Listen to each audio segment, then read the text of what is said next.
Aku liburan sebentar dan pergi jauh ke luar negeri, ke New York. Big Apple. Kota yang memiliki lebih dari 8 juta penduduk. Tempatnya Broadway, gedung Empire State, Central Park, dan patung Liberty. Lady Liberty dibawa ke Amerika Serikat dari Prancis pada tahun 1885 dalam lebih dari 300 kepingan tembaga. Patung ini dilengkapi instruksi perlu dirakit, baterai tidak termasuk. Patung ini hadiah dari warga Prancis untuk warga Amerika, tapi pihak penerima harus menyiapkan alas tumpuannya sendiri. Jika bukan di New York, patung ini bisa saja ditempatkan di Baltimore, Philadelphia, Boston, atau San Francisco. Semua kota ini mau membayar biaya pembangunan jika mendapat patung itu. Tapi penduduk New York juga menginginkannya. Mereka mengadakan penggalangan dana dan berhasil mengumpulkan uang yang dibutuhkan. Jadi, patung itu secara resmi diletakkan di New York pada tahun 1886 dan masih di sana sampai sekarang. Maaf Willy, tapi aku suka cheese stickmu. Intinya, patung Liberty jadi tempat pertama yang kudatangi dan aku sangat antusias. Tapi, aku sama sekali tak menyangka yang terjadi selanjutnya. Hari pertama, aku tiba di New York City dan pertama-tama aku naik kapal feri ke Pulau Liberty. Aku sudah bisa melihatnya jauh di tengah pelabuhan New York. Saat feri mendekati patung, semua orang mulai berfoto dengan patung itu. Aku pun begitu. Aku meminta seseorang memotretku, aku membelakangi patung, melihat ke kamera, dan senyum. Tapi pria itu tampak terkejut. Aku bertanya, ada apa? Tapi dia diam saja. Dia hanya menunjuk patung Liberty, tempat patung itu sebelumnya berada. Patungnya menghilang. Dia bilang tadinya ada, tapi tiba-tiba menghilang begitu saja. Orang lain juga melihatnya dan mulai bertanya-tanya, apa yang terjadi? Tapi tidak ada yang tahu. Kami sampai di dermaga dan turun dari feri. Itu terasa seperti trik sulap, tapi rupanya bukan. Patung Liberty benar-benar hilang dan tumpuannya benar-benar kosong. Tentu saja, ada beberapa orang yang naik ke sana untuk pura-pura menjadi patung Liberty dan berfoto. Tak lama kemudian, pihak berwajib datang dan tak ada yang boleh pergi dari pulau itu. Mereka bilang ingin melakukan investigasi dan menangkap pencurinya, karena si pencuri seharusnya masih ada di pulau itu. Memangnya bisa mencuri patung Liberty? Mereka menginterogasi semua orang di pulau itu. Kami seharian di sana, dan pada akhirnya mereka harus mengizinkan kami pergi. Memangnya ada yang bisa menyembunyikan patung Liberty di kantongnya? Mengherankan sekali. Hari kedua, itu kasus yang gila. Jadi, aku memutuskan sementara tetap di New York untuk melihat kemajuan situasi ini. Tentu saja, pada pagi hari, beritanya sudah masuk koran, majalah, dan acara talk show televisi. Semua layar di Times Square menampilkan foto patung itu dengan tajuk seperti "Ada yang melihatku? Patung Liberty hilang." Dan bahkan yang lebih dramatis seperti "Pencurian abad ini, patung Liberty dicuri." Big Apple berkabung atas kehilangan ini. Ada banyak orang mengecat tubuhnya biru hijau seperti patina pada patung itu, memakai gaun, dan souvenir mahkota busa patung Liberty. Omong-omong, mahkota dan patung Liberty plastik kecil sudah habis di semua toko souvenir setempat. Aku mencoba tidak membuka Instagram atau media sosial lain. Selebritas dan semua pengguna lain mengunggah foto patung itu dengan emoji menangis dan hati retak. Internet menjadi sebuah memorial besar. Pada malam hari, gedung Empire State menyalakan lampu biru hijau untuk menghormati patung yang hilang. Hari kelima, New York City jauh lebih ramai sekarang. Sepertinya seluruh warga Amerika datang ke kota ini untuk memastikan patung itu benar-benar hilang dan bukan sekedar hoax. Memangnya kita masih kekurangan hoax? Sekarang, ujung Manhattan tempat feri mengantar kita ke Pulau Liberty sangat padat. Ada banyak penggemar setia yang mengecat tubuh dengan warna biru hijau. Itu sebenarnya agak membuatku takut. Dan berada di sana seharian, menunggu patung itu entah bagaimana kembali. Tidak ada yang diizinkan ke Pulau Liberty. Semua detektif terbaik dunia datang ke sana untuk menyelidiki kasus ini dan coba mencari tahu apa yang mungkin terjadi. Hari ke-10, Prancis secara resmi mengumumkan bahwa mereka akan membuat patung Liberty baru untuk New York. Mereka baik sekali, tapi orang-orang terus menangis dan berkata tidak ada yang bisa menggantikan patung Liberty asli yang sangat dicintai. Kamu ingat pada tahun 1885, ada kota lain seperti Boston dan Philadelphia yang menginginkan patung itu. Sekarang, mereka menyalahkan New York karena kehilangan patung setinggi 46 meter dan seberat 204.000 kg itu. Mereka berkata, ini tak mungkin pernah terjadi andai patung itu ada di Boston atau Philly. Itu sungguh tidak masuk akal. Selain itu, apa kamu tahu ada patung Liberty lain di dunia? Ada versi lebih kecilnya yang diberikan oleh warga Amerika Serikat kepada Prancis beberapa tahun setelah patung Liberty asli diletakkan di New York. Monumen kecil setinggi 11 meter ini berada di dekat jembatan Grenelle di Paris sampai beberapa hari lalu. Untuk menghibur warga Amerika, Prancis memindahkan patung tiruan kecil ini dari Paris ke New York dan meletakkannya di alas tumpuan sebagai ganti patung Liberty yang hilang. Mengingat patung ini 10 kali lebih kecil dari aslinya, itu terlihat agak aneh. Tapi kurasa warga New York tak bisa membayangkan New York tanpa patung Liberty, meskipun hanya replikanya. Selain itu, ada tiruan obor patung Liberty seukuran aslinya di Paris. Itu juga dipindahkan ke New York dan diletakkan di Pulau Liberty sebagai monumen. Sementara itu, orang-orang di hotel dan kasino New York di Las Vegas entah kenapa diam saja, mencoba tidak mencampuri masalah patung itu.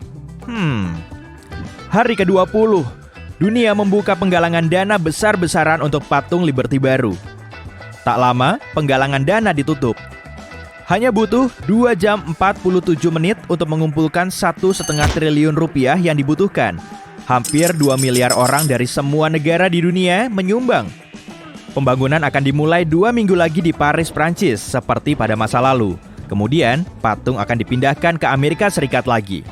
Boston masih berusaha meyakinkan bahwa kita sebaiknya tak mempercayakan patung itu kepada New York lagi. Tapi kurasa mereka tidak akan berhasil membujuk dunia, karena replika kecil di tumpuan ini masih terlihat aneh. Aku tak akan pernah terbiasa dengan itu. Selain itu, mulai hari ini, turis diizinkan pergi ke Pulau Liberty untuk pertama kalinya sejak kejadian itu. Sepertinya seluruh New York ingin mengunjungi pulau itu sekarang. Jadi, pihak berwenang harus menerapkan antrean digital. Semua tiket untuk 2 bulan ke depan sudah habis dipesan, dan itu terjadi dalam waktu kurang dari 10 menit. Mengingat ada 8 juta penduduk New York dan lebih dari 250 juta turis yang datang ke kota New York setiap tahun, kurasa aku akan bisa mengunjungi pulau itu kira-kira 10 tahun lagi. Hari ke-31, ada berita menghebohkan, sulit dipercaya. Patung Liberty, maksudku yang asli, telah kembali. Kabarnya patung itu muncul pada tengah malam. Replika kecil patung ini kini berada di samping alas tumpuan, dan Lady Liberty asli ada di tempat semestinya. Aku harus melihatnya. Jadi, aku bergegas ke pelabuhan. Sama seperti semua orang di New York, patung itu benar-benar kembali. Belum ada yang tahu apa yang terjadi. Orang-orang pintar dunia belum bisa memecahkan misteri ini. David Copperfield memiliki alibi kuat, tapi kalau menurutku, kurasa patung itu pergi sendiri. Mungkin patung Liberty butuh liburan. Aku bisa membayangkannya bersantai di pantai Amerika Tengah.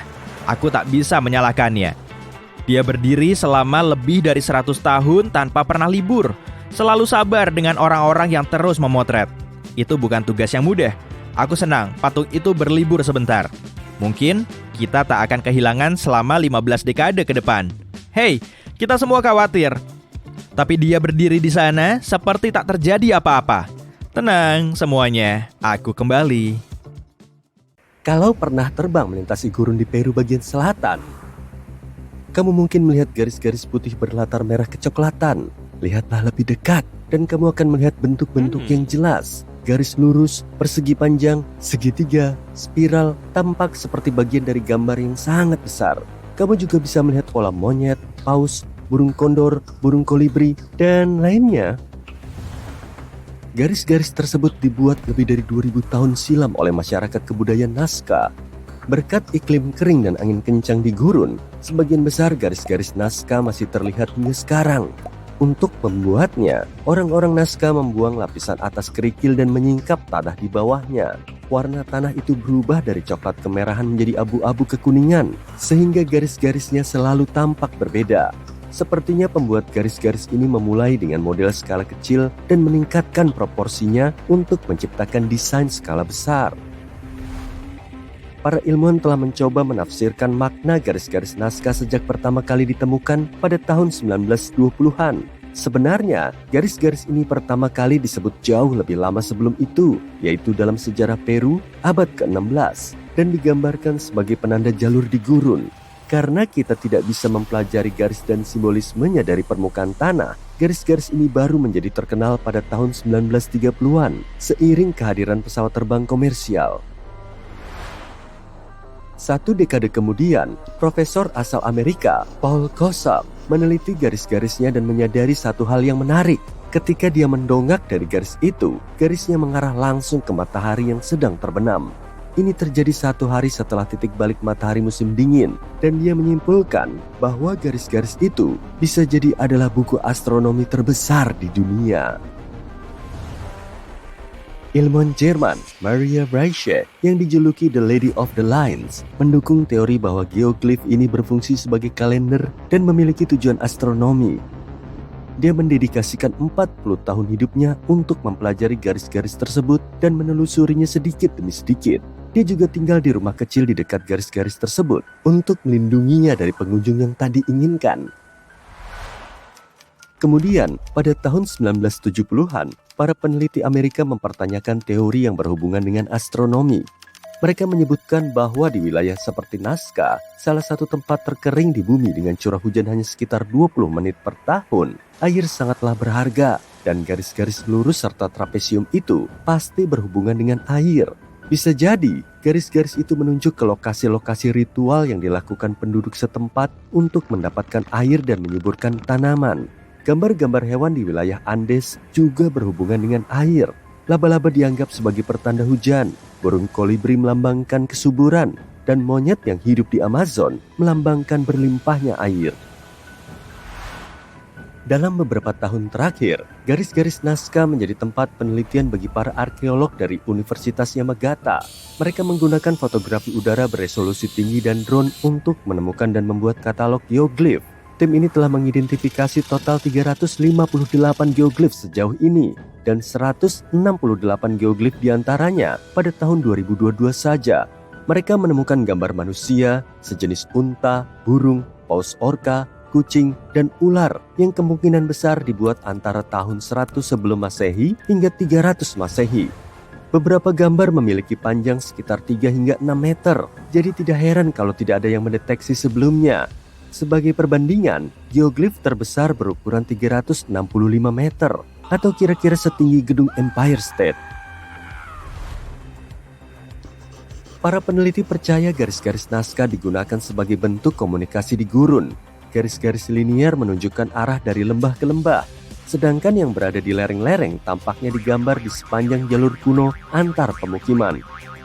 Para ilmuwan kini berencana untuk menemukan pola-pola dalam geoglif berdasarkan penyebarannya. Mereka menggunakan kecerdasan buatan atau AI untuk menganalisis gambar-gambar tersebut. AI membuat desain yang kemungkinan besar dilukis di gurun, dan tim kemudian memeriksa apakah itu benar ada di antara garis-garis Nazca. Geoglif Peru lain yang terkenal adalah tempat lilin yang sedikit lebih tinggi dari Monumen Washington. Kamu bisa menemukannya di sebuah bukit tepi pantai di Semenanjung Paracas. Para peneliti berhasil menentukan perkiraan usianya dengan menganalisis artefak di sekitarnya. Sepertinya ini berasal dari sekitar tahun 200 sebelum Masehi. Gambarnya terukir jauh ke dalam pasir dan tidak sengaja dibuat mirip tempat lilin. Salah satu teori mengatakan gambar tersebut dimaksudkan untuk menyerupai Trisula Dewa Inka agar menyenangkan dewa tersebut. Teori lain yang populer adalah para pelaut menggunakannya sebagai suar untuk navigasi. Monumen Nasional Effigy Mounds di Sungai Mississippi memiliki 195 gundukan tanah asli Amerika. Sebagian besar berbentuk kerucut dan ada juga beberapa yang menyerupai burung, rusa, kura-kura, beruang, dan macan kumbang. Para ilmuwan telah memastikan gundukan-gundukan itu berasal dari sekitar tahun 450 sebelum Masehi dan gambar-gambarnya agak lebih baru. Sebuah penelitian pada gundukannya menemukan beberapa peralatan tembaga, tulang, dan batu. Keturunan dari para pembuatnya mengatakan bahwa gundukan-gundukan itu berfungsi sebagai tempat upacara. Cerita ini diturunkan dari generasi ke generasi. Beberapa sejarawan percaya gundukan-gundukan tersebut mungkin juga digunakan untuk menandai peristiwa langit atau wilayah. Wilayah barat daya Amerika dan kawasan Meksiko di dekatnya memiliki lebih dari 300 intaglios, yaitu gambar-gambar raksasa yang diukir di tanah.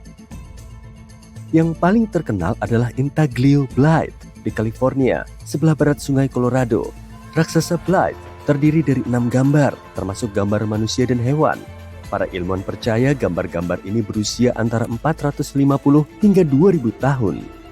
Menurut suku Mojave setempat, ada gambar Mustamho, sang pencipta kehidupan. Sosok singa gunung yang tampak merupakan pelayannya. Patung terbesarnya hampir setinggi menara Pisa. Pembuat intaglio harus mengikis batuan gurun yang gelap hingga tanah yang lebih terang muncul. Hampir mustahil untuk melihatnya dari permukaan tanah. Itulah sebabnya baru ditemukan pada tahun 1930-an ketika seorang pilot yang terbang melintas di atasnya tidak sengaja melihat ke bawah. Cara terbaik untuk melihat raksasa-raksasa itu masih dari helikopter. Kazakhstan bisa membanggakan garis-garis Nazca miliknya sendiri, yaitu sekitar 260 garis di tanah di bagian utara negaranya. Steppe geoglyphs adalah berbagai bentuk geometris termasuk persegi, bentuk silang, lingkaran, dan desain bercabang 3. Pembuat gambar-gambar ini menggunakan bahan-bahan seperti tanah, batu, dan kayu untuk membuatnya dari permukaan tanah. Seorang ekonom lokal pertama kali melihat geoglyph itu saat menjelajahi Google Earth pada tahun 2007. Para arkeolog menduga struktur-struktur tersebut berasal dari 8.000 tahun lalu, tapi mereka masih belum tahu siapa yang membuatnya atau apa alasannya.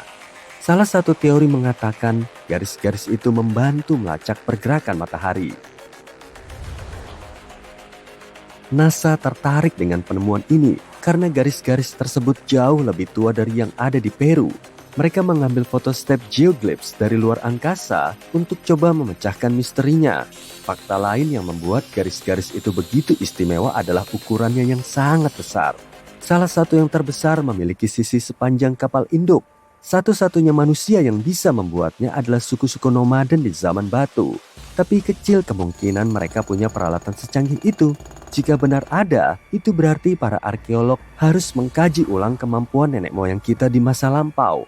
Mengorganisasi banyak orang untuk bekerja sama dalam sebuah proyek yang rumit adalah hal yang luar biasa. Meskipun kuda putih di Bukit Hijau yang subur di Oxfordshire, Inggris terlihat seperti karya seni modern, sebenarnya ini salah satu geoglyph yang paling kuno. Kuda putih ini dibuat antara zaman perunggu dan zaman besi dan merupakan gambar kapur di bukit yang tertua di Inggris. Siapapun yang membuatnya harus membuang lapisan rumput untuk memperlihatkan bagian tanah putih berkapur. Para ilmuwan hanya bisa menduga-duga mengapa karya seni ini dibuat. Bisa jadi ini simbol kesuburan atau penanda wilayah. Foto udara membuktikan bahwa kuda tersebut telah berubah seiring waktu karena kondisi tanahnya. Butuh beberapa abad untuk menampakkan bentuk kuda yang lebih besar di bawah gambar yang kita lihat sekarang. Di tepi Danau Superior di Michigan, Amerika Serikat, terdapat batu Upperlight yang bersinar yang berasal dari fenomena alam batu syenit. Batu ini banyak mengandung mineral sodalit terang sehingga bisa berpendar di bawah cahaya ultraviolet lalu memperlihatkan pola cantik di bagian dalam dan luarnya. Saat pertama kali ditemukan, jenis batu ini belum bisa diidentifikasi dan meskipun Upperlight banyak didapat dari Danau Superior, asal-muasalnya sudah ada sejak jutaan tahun yang lalu. Batu ini terbentuk dari kerak benua tebal di area Kanada, kemudian keraknya mengikuti lapisan es benua bersama gletser sejak ribuan tahun yang lalu. Fenomena alam ini bisa muncul dalam berbagai bentuk dan kita cuma perlu mengagumi keindahan dan detail jelimetnya. Pencarian ujung pelangi telah lama jadi kesempatan emas untuk nyari harta karun yang tersembunyi. Kisah lawas ini berasal dari bangsa Viking, tepatnya saat mereka menimbun emas mereka di Irlandia. Tapi para filsuf dan cendekiawan sudah bisa memahami proses terbentuknya pelangi secara logis jauh sebelum era ini. Pelangi adalah ilusi optik yang dihasilkan dari pembiasan dan pemantulan cahaya. Kombinasi ini bisa terbentuk karena cahaya putih menyebar lewat tetesan air ke berbagai arah, kemudian membentuk distribusi warna yang berkelanjutan. Tiap pelangi yang kita lihat pasti rangkap, tapi bagian keduanya nggak selalu kelihatan karena cahaya putihnya lebih menyebar. Cahaya ini memancar ke atas hingga berlawanan arah dengan lengkungan utamanya yang menghadap ke bawah.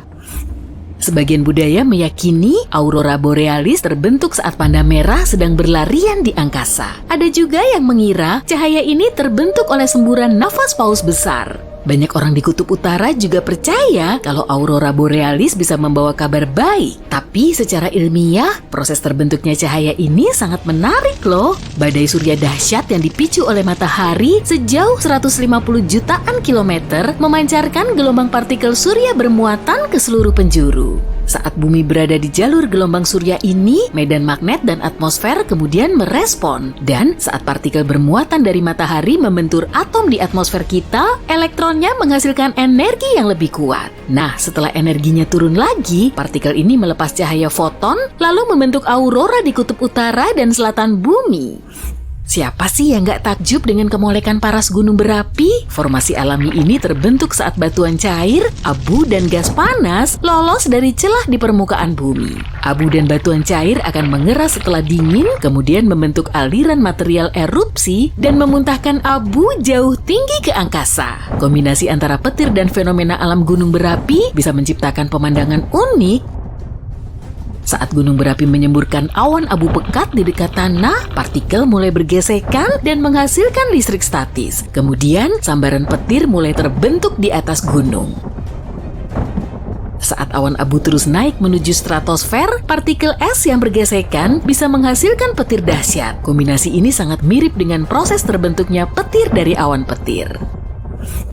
Badai petir biasanya terbentuk pada sore hari saat suhu bumi dan atmosfer cukup panas oleh cahaya matahari agar lingkungannya sesuai. Udara hangat dan lembab naik ke udara dingin sehingga menyebabkan kondensasi dan mengirimkan tetesan air dingin ke atmosfer. Disinilah awan akan memanas dan terus melambung. Badai supercell bisa berubah jadi tornado saat udara hangat naik melalui udara dingin. Proses ini menyebabkan updraft yang berputar-putar akibat angin kencang ke segala arah. Saat udara hangat makin menumpuk dan rotasi makin kencang, aliran udara dingin dan angin kencang di atmosfer menyuplai tambahan energi dan udara lembab membentuk awan corong yang terus membesar, bergerak ke permukaan tanah, kemudian menghasilkan tornado. Tornado paling sering terjadi di Amerika Serikat dan frekuensinya mencapai 1.200 kali setiap tahun. Di Amerika Serikat, bencana ini termasuk paling destruktif dan ukurannya jauh lebih besar. Tornado yang paling parah bernama Tornado Ellie dan badai ini dihasilkan dari udara kering level sedang dari pegunungan Rockies dengan udara dingin yang bertiup dari utara. Peradaban Atlantis yang hilang telah jadi mitos populer yang digembar-gemborkan di cerita sci-fi dan kepercayaan lain. Beberapa tempat telah diklaim sebagai lokasi asli peradaban ini dan salah satunya yaitu Mata Sahara atau Richard Structure. Meskipun mitosnya kedengaran menarik, formasi geologis ini sudah terbentuk selama jutaan tahun. Dulunya, aktivitas vulkanik pernah mengangkat seluruh lanskap di sekitar Mata, lalu bagian ini terus terkikis dan akhirnya runtuh. Formasi ini kemudian membentuk banyak lapisan batu dan Mata besar tersebut bisa dilihat dari atas. Selain pemandangannya yang sangat cantik, gak ada alasan kuat yang bisa dipakai untuk mengklaim kalau Atlantis memang berlokasi di situ. Di sejumlah tempat di seluruh dunia juga ada danau pink. Warna uniknya ini dihasilkan dari sinar matahari dan panas di dalam air yang banyak mengandung garam. Cuma mikroba khusus yang bisa tahan terhadap kondisi ekstrim seperti ini, organisme tersebut bisa memproduksi dan mengumpulkan karotenoid. Jadi karotenoid adalah bahan kimia tanaman yang terdapat pada sel vegetasi untuk membantu menyerap cahaya matahari. Saat mikroba membantu menghasilkan ganggang pink, udang air asin pemakan ganggang juga berubah menjadi pink, sama halnya dengan bulu flamingo yang makan udang dan ganggang. Misteri batu berlayar di padang pasir telah bikin banyak orang kebingungan selama puluhan tahun. Batu yang bobotnya hampir seberat manusia ini bisa bergerak melintasi gurun lalu meninggalkan jejak yang mengular. Tapi saat diamati, batu ini emang gak bergerak. Baru setelah ada teknologi canggih untuk memantau gerakannya, fenomena ini ternyata beneran ada. Jadi selama musim dingin, lapisan es yang mencair akan bikin batu ini bergerak ke segala arah dengan bantuan angin sepoi-sepoi. Bahkan kecepatannya bisa sampai 5 meter per menit loh. Kepiting Pulau Natal merupakan fenomena cantik yang cuma terjadi 1 tahun sekali. Periode migrasi hewan ini dipengaruhi oleh fase bulan dan curah hujan pertama dari bulan Oktober sampai Februari. Tapi tanggal pastinya nggak bisa diprediksi sih. Seolah mengikuti komando, kawanan kepiting mulai meninggalkan sarangnya di dalam hutan, kemudian berbondong-bondong menuju laut. Lautan kepiting merah sebanyak jutaan ini melakukan perjalanan melintasi pulau yang pastinya sulit dilakukan hingga akhirnya sampai di laut. Disinilah kepiting akan bertelur, kemudian balik lagi ke hutan untuk ngumpet hingga 1 tahun kemudian. Crop circle telah menjadi hoax populer di daratan, tapi bentuk ini beneran ada secara alami di bawah air loh. Ikan buntal jantan perlu waktu 7-9 hari full untuk bikin pola rumit di atas pasir halus supaya betinanya mau mendekat dan ngeliat mahakaryanya. Tapi pola jelimet ini akan rusak setelah tujuan mereka terpenuhi. Karya seni ini akan langsung hilang setelah dibuat sehingga sangat sulit dicari. Bisa kebayang sih gimana senangnya para penyelam saat mereka pertama kali ngelihat pola aneh ini. Gurun bukanlah tempat yang paling pas untuk menanam bunga, tapi di tempat ini ada bunga mawar yang bentuknya mirip banget kayak mawar asli. Mawar gurun gak tumbuh secara alami, tapi terbentuk dari gugus kristal gipsum atau barit. Kristal ini membentuk rangkaian bulatan horizontal mirip kelopak mawar. Tekstur dan ukurannya bisa bervariasi tergantung pada asal gurun dan jenis pasir yang ada di sekitarnya.